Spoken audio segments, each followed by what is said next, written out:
Y por supuesto esto lo hacemos usualmente mediante el tacto ginecológico. Y lo que vamos a medir son los tres estrechos. Estrecho superior, que es este, también llamado orificio de entrada, este de aquí. Estrecho medio, que es este que está justo en la parte media. Y este es el estrecho inferior, o también llamado orificio de salida. En los tres estrechos vamos a medir tres diámetros. Tenemos el diámetro transverso. Si a mí me hacen un corte en dirección transversa, me lo harán así. Si me hacen un corte en dirección antero-posterior, será de delante hacia atrás. Acá será así. Si me hacen un corte oblicuo, será así. Dirección oblicua. Entonces, tenemos los tres mismos diámetros para cada uno de los estrechos. Empezamos con el estrecho superior. Tenemos el diámetro transverso, que va desde una línea nominada a la otra línea nominada. Este diámetro transverso que va de línea nominada a línea nominada va a medir ¿cuánto? 13.5. Luego tenemos el diámetro antero-posterior. El diámetro antero-posterior va desde acá, desde el borde superior de la sínfisis del pubis hasta el promontorio.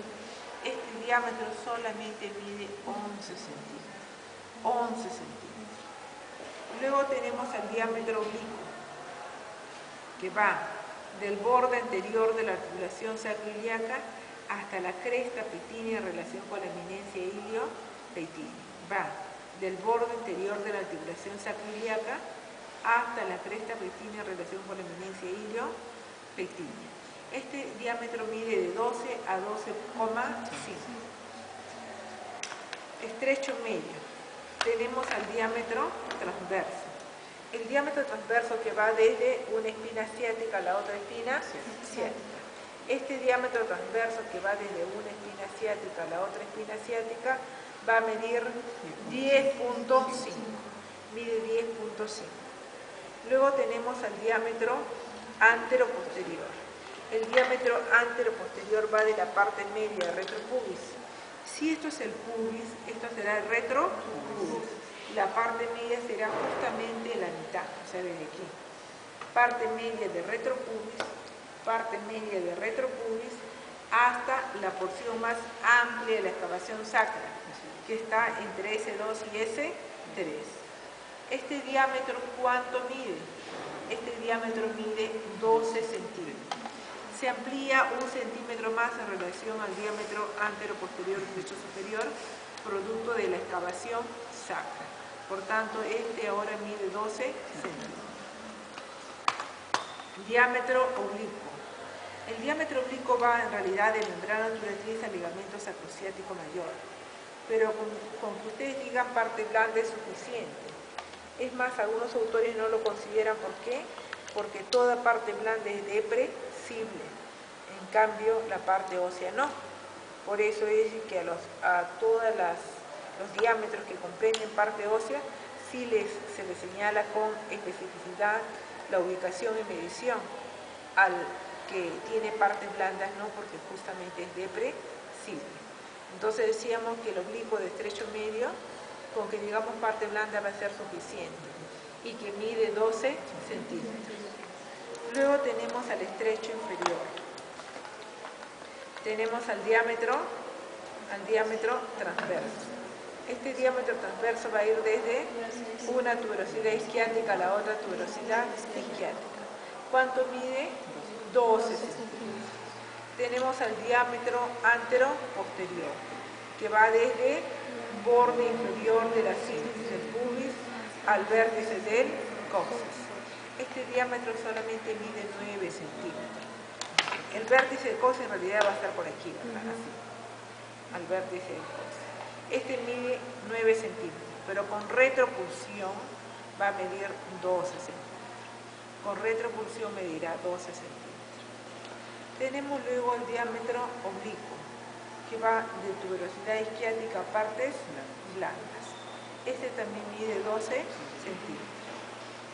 Nuevamente, decíamos que en el estrecho superior teníamos el diámetro transverso, que va desde línea nominal que mide 13.5.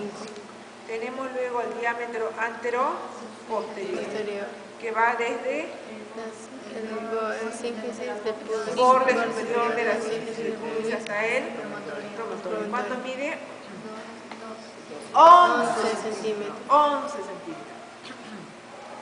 Diámetro oblicuo. El oblicuo iba desde borde anterior de la articulación sacroiliaco hasta la eminencia iliopectínea en relación con la cresta pectínea. Con la cresta pectínea. ¿Cuánto mide? Va a medir de 12 a 12,5. Estrecho medio. Diámetro transverso que va desde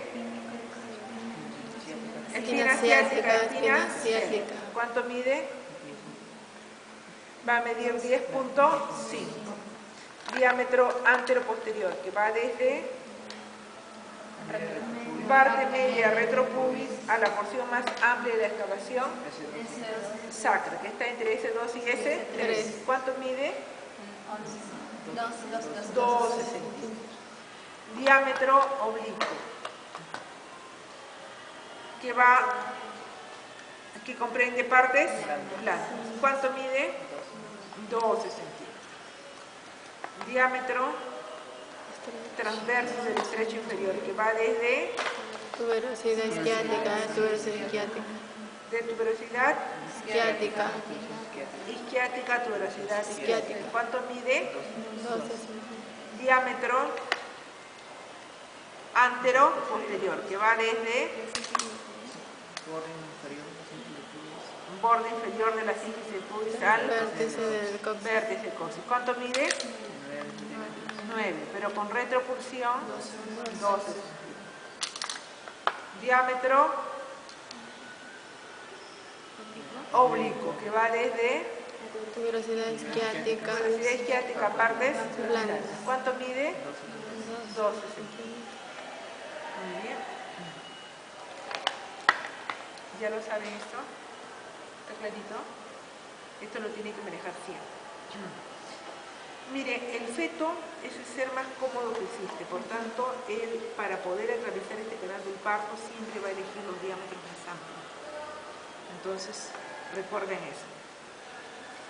El feto cuando empieza a sentir contracciones que lo presionan, lo primero que va a hacer es acomodarse y orientarse en estrecho superior, que es el primer diámetro que tiene por recorrer, en el diámetro transverso. ¿Por qué? Porque mide 13.5, es el más amplio de todos. Una vez que ya se acomodó y orientó su cabecita en el diámetro transverso estrecho superior, las contracciones lo siguen presionando. ¿Qué decide hacer? Decide descender. ¿Llegará al estrecho medio? No llega al estrecho medio. Tan pronto desciende un poquitín, se da cuenta de que el diámetro transverso estrecho medio es el más pequeño. Entonces, ¿qué hace? Rota internamente en busca de mayores diámetros, pudiendo ser el antero posterior o el diámetro oblicuo. Con eso el feto llega ¿a dónde? Al estrecho medio. Sus contracciones lo siguen presionando, de tal manera que ya estando en el estrecho medio,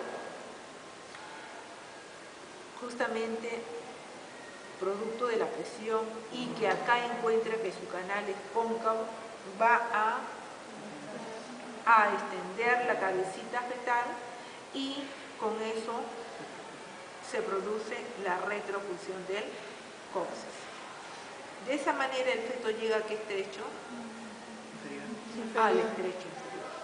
Terminó con la parte ósea. Luego le queda el canal blando de la vagina. ¿Qué hace? Otra rotación, pero como ya salió de lo óseo, se llamará rotación externa. Expulsión de la cabeza fetal. Nuevamente, decíamos que el feto es el ser más cómodo que existe. Por tanto, para poder salir siempre va a elegir los mayores diámetros. Lo primero que va a hacer tan pronto sienta contracciones que lo presiona va a ser acomodarse y orientarse en qué estrecho? Superior. ¿Qué diámetro? Transverso. porque mide 13.5, es el más grande de todos. Las contracciones lo siguen presionando. ¿Qué decide hacer? Descender. ¿Llega al estrecho medio? No, porque en ese trayecto se da cuenta que el transverso del estrecho medio, que repito que el diámetro transverso del estrecho medio es el más pequeñito. Entonces, ¿qué hace? Rota internamente en busca de mayores diámetros, pudiendo ser el antero-posterior o el cóncavo. Con eso llega a qué estrecho? Al estrecho medio. Estando en el estrecho medio, las contracciones lo siguen presionando. ¿De qué se da cuenta? Que su canal es cóncavo. ¿Qué hace? Extiende su cabecita y al extender la cabecita, ¿qué articulación estimula? La impulsión sacro-cóccix. Se produce ¿qué cosa? La retropulsión del coxis. Con eso el feto llega a qué estrecho? Inferior. Estando en el estrecho inferior, ¿qué hace? Porque le queda solamente la parte blanca. Rotación externa. Finalmente, la impulsión de la cabeza. ¿Estamos? Muy bien. Ahora, en realidad hay conjugados que hay que usar porque no podemos medir todos los diámetros. Por ejemplo, el antero-posterior estrecho superior no lo podemos evaluar. ¿Qué tendríamos que hacer? Tendríamos que introducir nuestros deditos por acá encima y eso es imposible. Entonces, ¿qué se hace? Se hace uso de los conjugados. ¿Qué conjugados tenemos? Tenemos al conjugado diagonal. Muy bien. El conjugado diagonal que va desde el borde inferior de la sínfisis del pubis hasta el promontorio. Idealmente, para que el parto se produzca por vía vaginal, este conjugado diagonal debe medir de 12 a más. Pero en realidad lo que a mí me interesa es conocer el conjugado obstétrico. Y el conjugado obstétrico va desde acá, de la parte media del retropubis, hasta el promontorio. Y eso es lo que a mí me interesa conocer porque la cabecita del bebito viene así, no atraviesa el hueso, sino viene así. Entonces a mí me interesa conocer el conjugado obstétrico que dijimos que va desde parte media de retropubis hasta el promontorio. La pregunta es, ¿cuánto va a medir mi conjugado obstétrico? Primero tengo que conocer mi conjugado diagonal. Si mi conjugado diagonal mide, claro, idealmente para que el parto sea por vía vaginal debe medir de 12 más, pero vamos a poner un ejemplo. Vamos a imaginar que mi conjugado diagonal mide 13. Entonces, ¿qué sucede? ¿Cómo hago yo para deducir cuánto mide mi conjugado obstétrico? Voy a medir la longitud del pubis. Si el pubis mide 3, le voy a reducir 1/3. 1/3 de 3 será 1. Pero si el pubis midiera 4, a ver, esto mide 4 más, ¿ves? Esto mide 4. Midiera 4, 1/3 será 1/33. Entonces va a depender de la longitud y grosor del pubis para que yo decida cuánto le voy a restar. Si mi pubis mide 3 y mi conjugado diagonal mide 13, 13 menos 1, 2. Entonces mi conjugado obstétrico medirá 12. Ahora, ¿cómo deduzco mi conjugado verdadero? El conjugado verdadero va del borde superior de la sínfisis del pubis al promontorio. En realidad esto ya lo habíamos conocido anteriormente como el diámetro antero-posterior de estrecho superior. ¿Cómo hago para saber cuánto mide ese diámetro? A ese conjugado obstétrico, que ya sabíamos que era 12, le resto el otro 1/3, que sería 12 menos 1, 11. Entonces mi conjugado verdadero o vera, o también llamado diámetro antero-posterior de estrecho superior, va a medir 11 centímetros. Y eso es lo adecuado, eso corresponde a una pelvis ginecóica. ¿Estamos? Nuevamente. Lo primero que yo hago al hacer un tacto es justamente buscar el promontorio, y ese es el conjugado diagonal, porque el conjugado diagonal va desde borde inferior de la sínfisis del pubis hasta el promontorio. ¿Cuánto debe medir el conjugado diagonal para que el parto se produzca por vía vaginal? De 12 a más. Ahora, ¿Cuánto medirá mi conjugado obstétrico? El conjugado obstétrico va desde la parte media de retropubis hasta el promontorio. ¿Cuánto medirá mi conjugado obstétrico sabiendo que el conjugado diagonal mide 13? El ejemplo es que el conjugado diagonal mide 13 y le tengo que reducir un tercio del pubis. Será 13 menos 1, 2. Mi conjugado obstétrico medirá 12. ¿Cómo hago para deducir la medición de mi conjugado verdadero? Al conjugado obstétrico le resto el 11 tercio. 12 menos 1, 11. ¿Estamos? Perfecto. Yo creo que hasta aquí volvemos a recordar todo. Tenemos entonces, decíamos, 3 estrechos donde va a recorrer el feto. Estrecho superior. Allí teníamos el diámetro que va desde,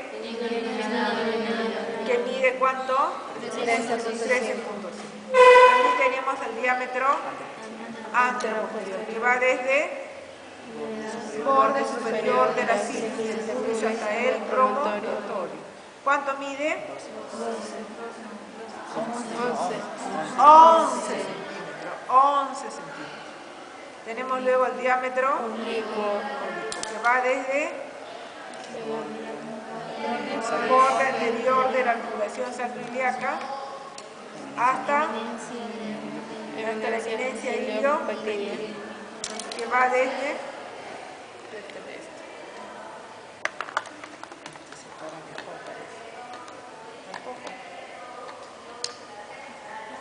el borde anterior. Ya, este de aquí, gracias. Esta también parece ser ginecoide. Que va desde el borde anterior de la articulación sacroiliaca hasta la cresta pectínea en relación con la eminencia iliopectínea. ¿Cuánto mide? De 12 a 12,5. Ubicación nuevamente.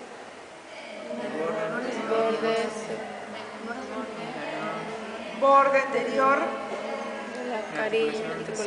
de la articulación sacroiliaca, eminencia iliopeculiar en relación con la cresta pectínea. ¿Cuánto mide? De 12 a 12,5. Diámetro transverso, que va desde de espina asiática a espina. ¿Cuánto mide? 10.5. Diámetro antero posterior, que va desde parte media retropubis hasta la porción más amplia de la excavación sacra. ¿Cuánto mide? 12. Se emplea uno más en relación al antero posterior del estrecho superior producto de la excavación sacra. Diámetro oblicuo. Comprende partes blandas. ¿Cuánto mide? 12. Diámetro oblicuo. Comprende partes blandas. Mide 2. Muy bien. Estrecho inferior. Diámetro transverso, que va desde tuberosidad isquiática, y que mide 12 centímetros. Transverso, que va de tuberosidad isquiática, que mide 12 centímetros. Diámetro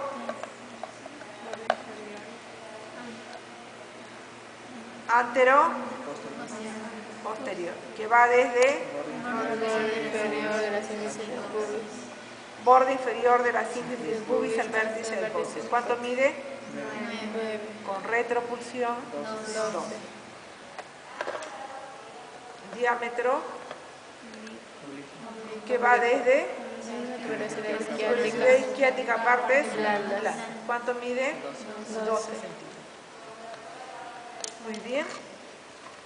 Decíamos que el feto, para poder atravesar este canal del parto, siempre elegía los diámetros más grandes porque era un ser muy cómodo. Cuando las contracciones lo presionaba, se acomodaba y se orientaba en qué estrecho? Superior. ¿Qué diámetro? Transverso. Porque es el más grande. las contracciones lo siguen presionando. Él ya estaba en el transverso. ¿Qué decide hacer? Descender. ¿De qué se da cuenta en su trayecto? Que el transverso del estrecho medio es el más pequeñito. ¿Qué decide hacer? Rota. ¿Qué decide hacer? Rota internamente en busca de mayores diámetros, pudiendo ser el antero posterior o el oblicuo. Las contracciones lo siguen presionando. Con esto aquí estrecho llegó, estrecho medio. Las contracciones lo siguen presionando. Lo que le continúa por recorrer es un canal cóncavo. ¿Qué hace? Extensión de la cabeza y con ello estimula ¿qué articulación? Sacrocóncavo. Con eso el feto llega a ¿qué estrecho? Inferior. Estando en el estrecho inferior le queda un canal blando por recorrer. ¿Qué hace? Rota externamente. Finalmente, Expulsión. expulsión de la cabeza fetal. Por favor, así, en mancha. Decíamos que el feto es el ser más cómodo. ¿Qué hace cuando las contracciones lo presionan? Busca los diámetros más amplios. Busca su comodidad ubicando justamente los diámetros mayores, ¿verdad? En estrecho superior, ¿qué diámetro va a ubicar? Transverso. Luego, las contracciones lo siguen presionando. ¿Qué decide hacer? Descender. ¿Llega al estrecho medio? No. Solamente un poquito desciende. Una vez que está aquí, ¿qué hace? Rota internamente en busca de mayores diámetros. Por supuesto, pudiendo ser el antero posterior o el oblicuo. Muy bien. Con eso llegó a qué estrecho? Estrecho medio. Las contracciones lo siguen presionando. Lo siguen presionando. ¿Qué decide hacer? Extender su cabeza. Estimula qué cosa con la cabecita. La articulación sacro. Se produce qué cosa. Retrofusión del óseo. Con eso llega a qué estrecho. Inferior. Estrecho inferior. ¿De qué le falta? Rotar externamente. Esto lo van a ver en semiología obstétrica, que dice 1, 2, 3, internado, externado y como profesionales. Por favor, esto tiene que estar conocido perfectamente. Entra en los dos exámenes probablemente. Conjugado. Tenemos al primer conjugado, que es el conjugado diagonal, que va desde el borde inferior del pubis hasta el promontorio, que mide idealmente para que el parto sea por 12 más. También tengo que deducir mi conjugado obstétrico. El conjugado obstétrico, ¿de dónde va? Parte media del retropubis hasta la porción más amplia de la porción sacro o hasta el promontorio. Hasta el promontorio. Muy bien. Este otro que iba hasta acá era el diámetro antero-posterior estrecho medio. Los conjugados, ¿por qué se llaman conjugados? Porque aquí conjugamos 3 diámetros, que es el diagonal, el obstétrico y el verdadero o vera. Por eso se llama conjugado. ¿Estamos? Conjugamos aquí 3 diámetros. Entonces tenemos el conjugado diagonal que va desde el borde inferior de la sínfisis del pubis hasta el promontorio. ¿Cuánto mide? 12 a más. 12 a más para que el parto sea por vía vaginal. El otro conjugado se llama obstétrico, que va desde parte media retropubis hasta el promontorio. ¿Cómo conozco mi conjugado obstétrico? Midiendo la longitud del pubis y restándole un tercio. Suponiendo que este pubis mide a 3, un tercio sería 1. A 13, que sería la medición de mi conjugado diagonal como ejemplo, 13 menos 1, 2. Mi conjugado obstétrico medirá 2. Y el conjugado verdadero o conjugado vera, que va del borde superior de la sínfisis al promontorio, ¿cuánto mide? Un resto. O sea, será de 12 menos 1, 11. Coincide con el diámetro antero-posterior del estrecho superior de la pelvis que le hemos señalado anteriormente, ¿verdad? Porque esos son datos de una pelvis ginecóloga. Ahora yo quiero que ustedes observen estos orificios.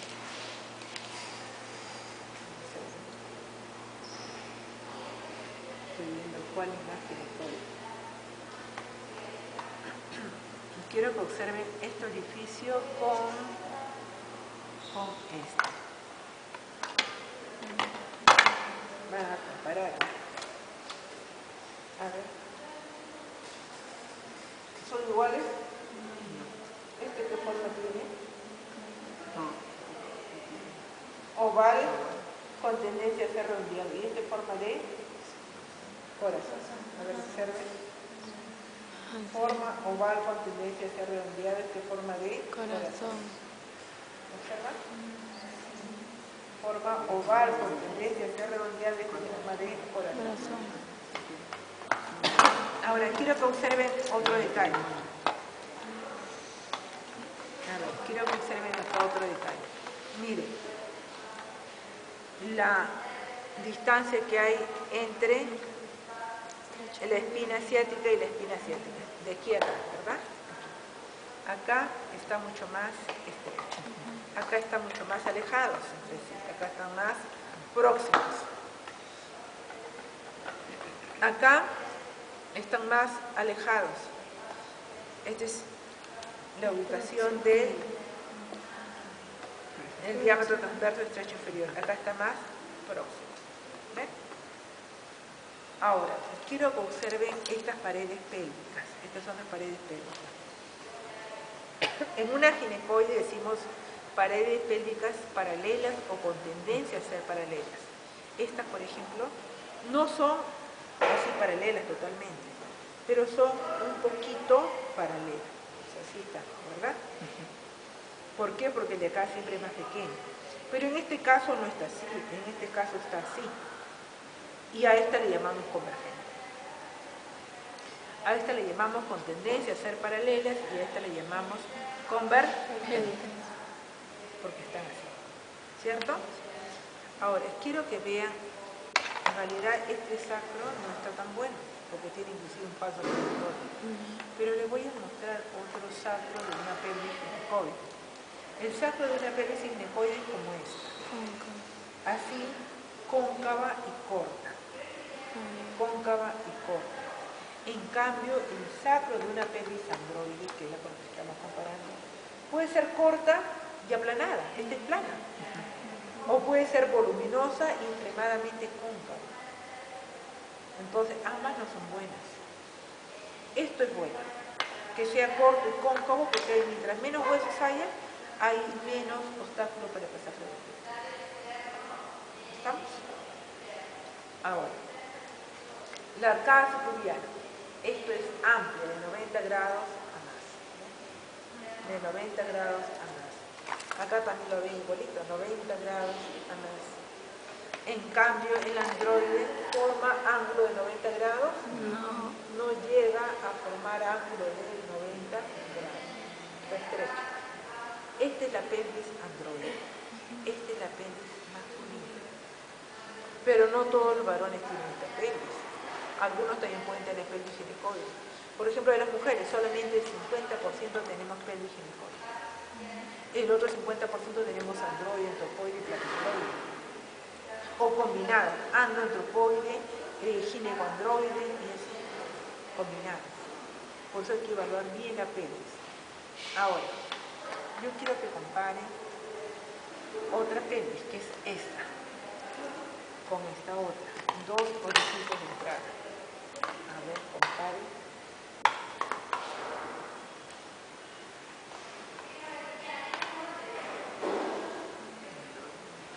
Esto está más. ¿Qué forma tiene? Pero en realidad esto es un poquito más ovaladito. Tiene un ligero predominio del diámetro anteroposterior. Esto es oval con tendencia a ser redondeado. Ahora, es que ¿saben qué pasa? Que este orificio es de una pelvis combinada. Esto corresponde a una pelvis andropoide. En una antropoide neta, o sea, tiene de androide y andropoide. Una antropoide neta predomina un poco más el anteroposterior. Aquí ya predomina el anteroposterior y está reducido más que transverso. Pero en una antropoide neta esto es así. O sea, es mucho más pronunciada el diámetro anteroposterior y, por supuesto, más reducida el diámetro transverso.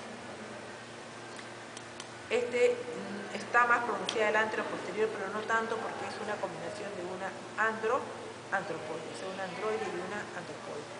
Ahora, yo quiero que ustedes observen lo siguiente. Vamos a comparar. ¿Dónde está? Acá. Vamos a comparar este y este. Miren la distancia que hay entre estas espinas ciáticas. Están bastante alejadas y un poco más romas que las otras. Miren, hasta aquí. Este está más próximo entre sí. Y este está mucho más próximo todavía. Acá, miren, ven.